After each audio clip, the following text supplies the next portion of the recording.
première impression, c'est laquelle? Lorsque je suis arrivée hier au Cameroun, bon, nous étions tous contents parce qu'on ne s'attendait pas. Donc, vu la liste des gens qui devaient voyager, non, on ne pensait pas que les Camerounaises devaient être dans la liste parce que la majorité était des Ivoiriennes. C'est à la dernière minute qu'on a cité nos noms, nous étions tous contents. Alors justement, la question que bien de gens se posent, c'est de savoir qui vous a ramené au Cameroun finalement. C'est le gouvernement coïtien. Le gouvernement coïtien qui nous a ramenés au Cameroun. Parce que le jour dont on devait nous déporter, nous avons vu le directeur du centre que nous appelons Baba. Nous l'avons fait comprendre que le gouvernement camerounais a suivi nos cris. Ils ont dit, viendront nous chercher le 10 octobre. Il dit, nous ne sommes pas au courant parce que votre gouvernement ne nous a pas contactés. Si vraiment ils viendront vous chercher le 10 octobre, c'est donc à la déportation. Parce que tous ces temps-ci, vous êtes resté là, personne n'a réagi. C'est à la déportation. Et si le 10 passe, vous allez suivre la procédure du Koweït. Parce que nous avons nos lois. Vous allez suivre la procédure du Koweït. Le lendemain, le même matin, du 8 octobre, nous avons été envoyés à la première prison. Quand on nous appelle le mardi 9 octobre, bon, nous on savait que sûrement c'est le gouvernement qui sont venus nous chercher. C'est là du nom dit non, c'est le transfert pour la grande prison parce que nous sommes passés par 2 prisons. Donc la deuxième prison alors, c'est le gouvernement coïtien maintenant qui s'en occupe de vos déplacements. Alors dites-nous, Prudence, comment vivez-vous dans ces prisons? Oui, dans la prison là-bas, vous n'avez qu'une seule tenue. Oui, pas de brosse à dents, pas de savon. Si tu veux entrer avec l'argent, au moins au total, donc tu dois avoir 10 dinars sur toi, pas plus. Pour acheter un morceau de savon, si tu n'as pas, tu restes comme ça ou bien vous vous aidiez entre vous des sœurs. Donc si une d'entre vous achète un savon, elle va aider les autres filles avec. Mais la brosse à dents, c'est une seule personne, donc on ne pouvait pas partager la brosse à dents. Donc nous sommes restés là-bas 5 jours sans se brosser les dents. On se lavait juste avec des savons qu'on demandait aux filles que nous avons aussi creusées dans la prison. Mais pourtant, le gouvernement avait assuré l'opinion que quelque chose allait être fait pour que vous puissiez revenir au Cameroun au plus tard le 10. Alors, vous laissez passer, vous ont été délivrés par le gouvernement camerounais, non? Non, nous laissez passer, c'est l'argent que nous avons remis pour avoir nous laissé passer parce qu'on a donné l'argent, mais on n'a pas eu de laisser passer. Donc c'est quand nous avons lancé ce cri, le lendemain après la vidéo, qu'on est venu nous remettre, nous laisser passer. Mais entre-temps, d'autres filles aussi, qui ne connaissaient pas l'endroit qu'on appelle Shelta. Parce que beaucoup sont au Koweït, elles ne connaissent pas le Shelta. Le Shelta, c'est quoi? Le Shelta, c'est un centre de réfugiés pour les immigrants. Donc, quand tu es torturé dans ta maison familiale, ta maison d'accueil, tu t'enfuis, tu viens au Shelta. Une fois là-bas, ils ne peuvent plus venir te chercher. Mais s'ils viennent te chercher, ça veut dire que c'est le baba qui a laissé quand il te ramène encore. Et quand ils vous ramènent souvent, qu'est-ce qui vous arrive? Non, quand ils vous ramènent, on n'a jamais eu la suite de ce qu'ils ont ramené. On n'a jamais eu la suite. Donc quand ils partent avec vous, déjà ton téléphone, tu ne pourras plus communiquer avec nous. Donc on ne sait pas ce qu'on te fait à l'extérieur. Alors, vous êtes allé de prison en prison, de Shelta pour la première prison, après la grande prison. Oui. Mais ça allait tellement vite et vous sortez donc pour l'aéroport. Vous dites que c'est le gouvernement coïtien qui a payé les billets d'avion. C'est le gouvernement coïtien qui paye les billets d'avion parce qu'une fois tu es au Shelta, on fait appel à ta famille d'accueil pour qu'ils coupent ton ticket. Au cas où ils refusent de couper, on te transfère donc à la déportation. C'est de la déportation qu'on coupe le billet d'avion, on retire dans leur salaire. Puis, parce que là, maintenant, là, ils sont obligés de le faire pour te faire partir. Mais vous dites que une fois arrivé à l'aéroport ici à Douala, comment vous avez été accueillis? Bon, nous sommes arrivés à l'aéroport, comme c'est moi qui avais fait la vidéo. C'est pas là que nous avons été remarqués. Il y a un monsieur qui s'est rendu vers moi. Il dit, c'est toi qui as fait la vidéo. On a d'abord voulu dire non. La manière dont il est venu vers nous, on a eu peur. On a dit non. Après, nous avons dit oui, c'est nous. Il dit donc, ok, vous devez rester là à côté. C'est comme ça, ils ont récupéré nos laissés-passer. Mais ils ne nous ont plus remis. Donc nous sommes sortis de l'aéroport sans laisser passer. Allez, maintenant que vous êtes au Cameroun, vous pensez que d'autres filles qui sont restées là-bas, ils sont restées parce qu'elles n'ont pas de laissez-passer? Oui, beaucoup sont restés parce qu'elles n'ont pas de laissez-passer et on continue toujours à réclamer l'argent pour les laisser passer. Et quand vous partiez, comment elles vous regardaient?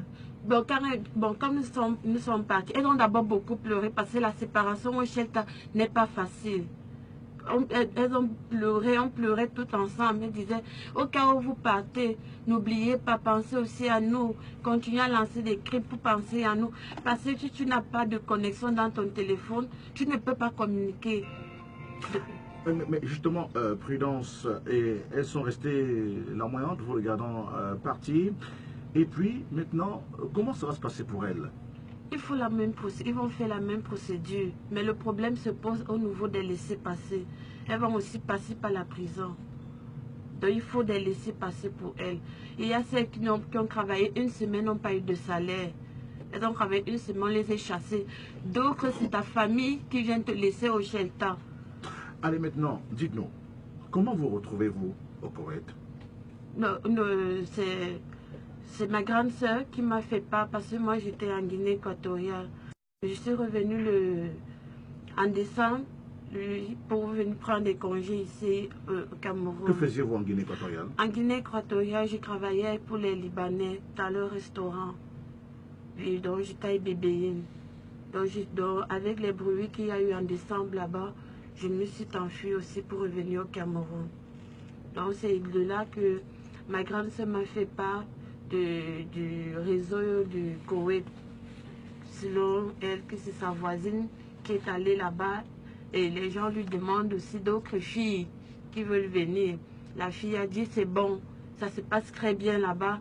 Elle n'est pas, la famille est bien, on ne dérange pas. Au cas où on te dérange, tu fais appel à l'office. L'office viendra te chercher. Mais une fois moi je suis arrivée, c'était différent. Parce que la fille, elle sent lui donne de l'argent. Que si tu as tes amis, tes copines au Cameroun qui veulent voyager, voici l'argent. Parce que c'est 150 dinars par fille. Donc te donne tes 150 dinars quand la fille met le pied au Koweït. Donc, et 150 dinars, ça représente combien en francs CFA? 150 dinars, si le CFA est à 1800, ça fait 270 000 francs. Qu'on remet au passeur? Oui, on remet même à la fille. À la fille qui vous a proposé? Qui vous a proposé. Et ainsi, ça continue au passeur depuis l'aéroport. Parce qu'il y a des passeurs de l'aéroport. Oui, et on remet aussi de l'argent. Et ils vous font signer des contrats. Quand tu vas travailler, tu leur rembourses à ceux du Koweït l'argent qu'ils ont donné aux passeurs de l'aéroport. Wow. Et une fois arrivé dans les maisons d'accueil, est-ce que c'est vous qui choisissez vos maisons? Vous n'êtes pas vous qui choisissez. Tout se passe quand tu es encore ici au Cameroun. Quand ton passeport, ils ont déjà fait ton passeport. Ils envoient à la famille d'accueil. Donc la famille d'accueil a déjà ton passeport, la photocopie, la photo de ton passeport dans leur téléphone.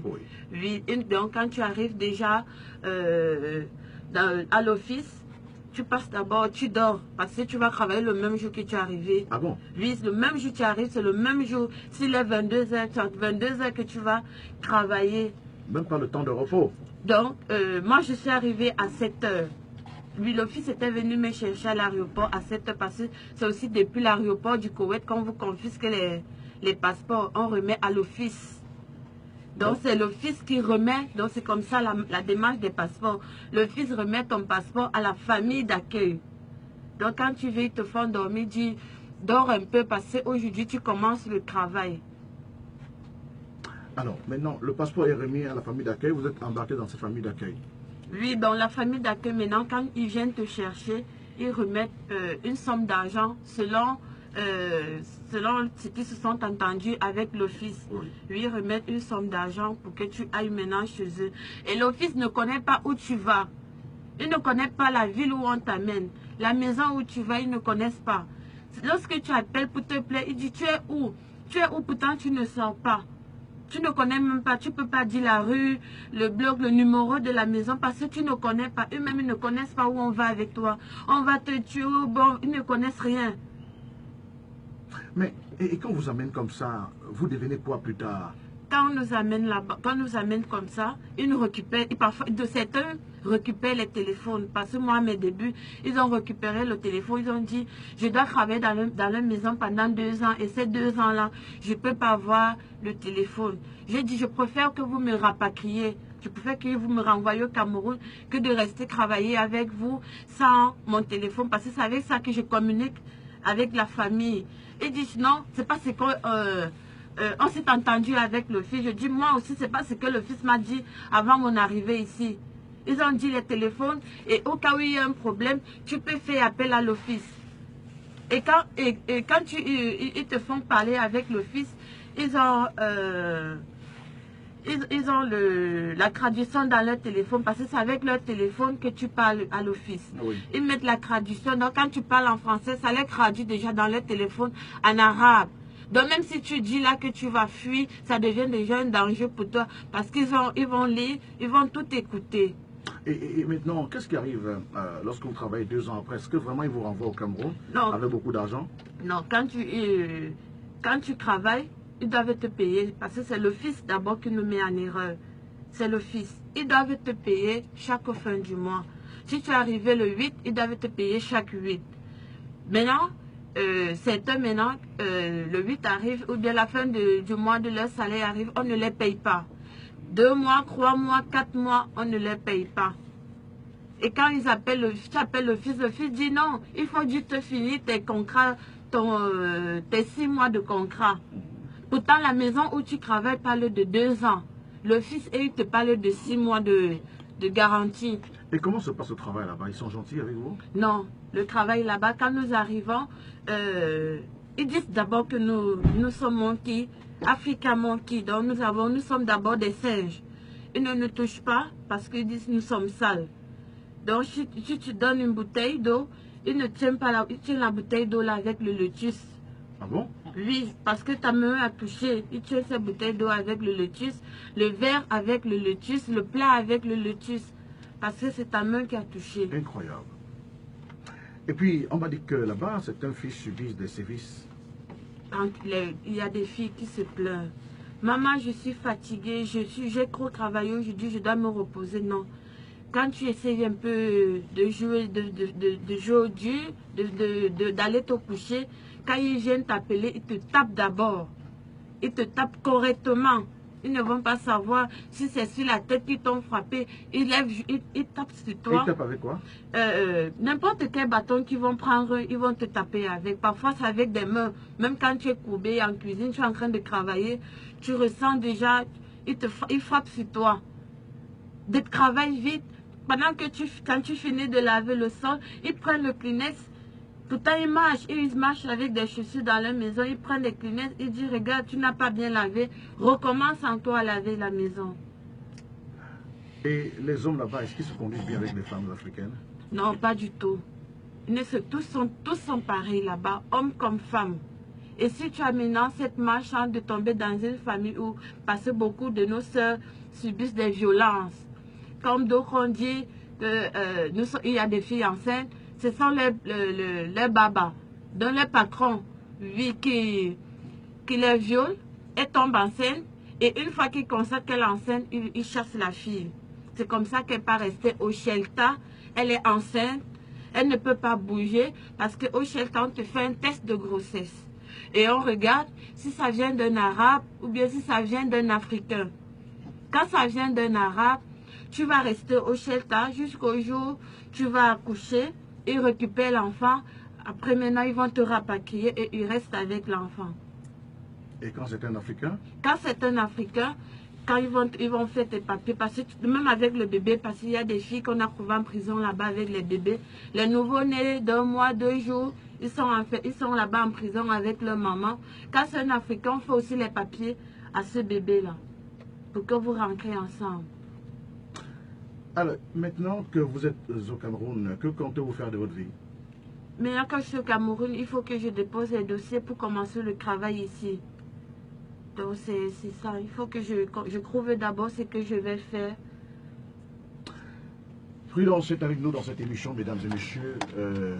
C'est très émouvant. Vous comprenez la façon saccadée avec laquelle nous lui posons des questions. On essaie de vivre son histoire, son calvaire, une expérience pas du tout inspirante, mais pleine de leçons. Juste après la pub, Dr Pierre Alata avec nous.